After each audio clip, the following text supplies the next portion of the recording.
on many hands tonight. Those that incited violence on the street under the guise of protest, that tried to tear down what New York City police officers did every day.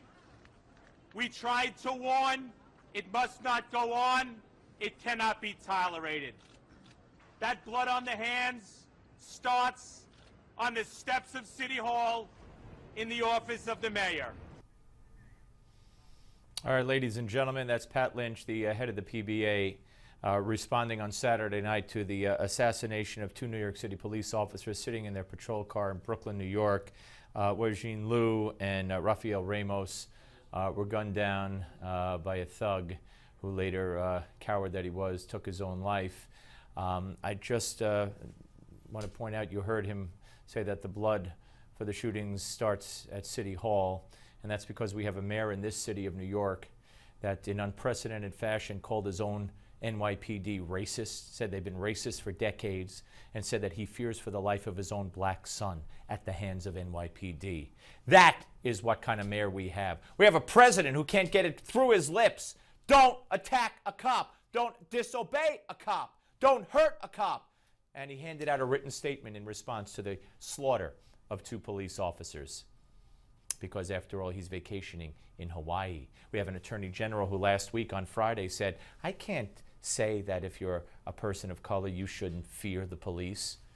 That's who's running this country. That's why we have to take our country back. And we do that at the polls. But if we don't do it, we will not have the United States of America to take back.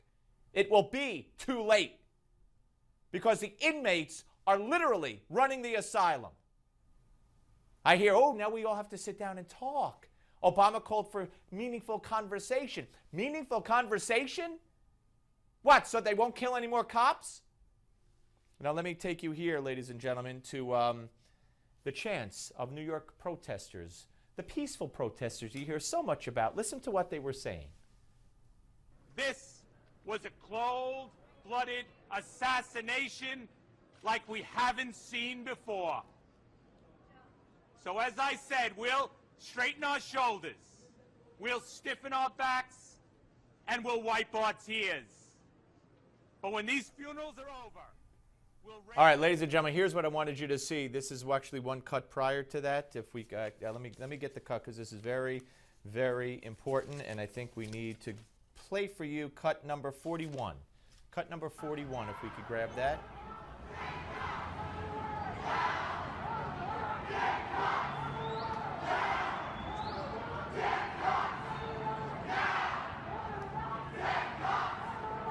All right.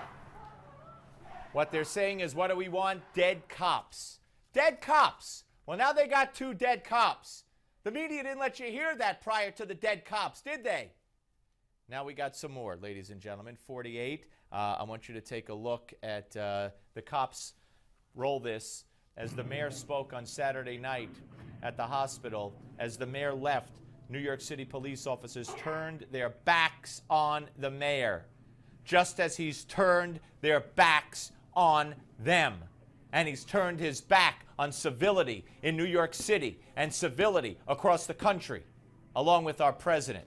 Now, I want you to listen watch this tweet, cut 49. This is former Governor George Pataki of the state of New York, who tweeted, sickened by these barbaric acts, which are sadly predictable and a predictable outcome of divisive anti-cop rhetoric.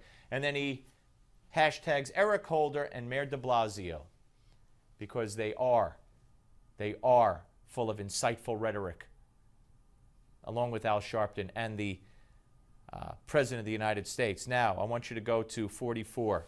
This is a side-by-side of Officer Rafael Ramos, who was killed, and that's his 13-year-old son, Jaden. Now let's go to 45.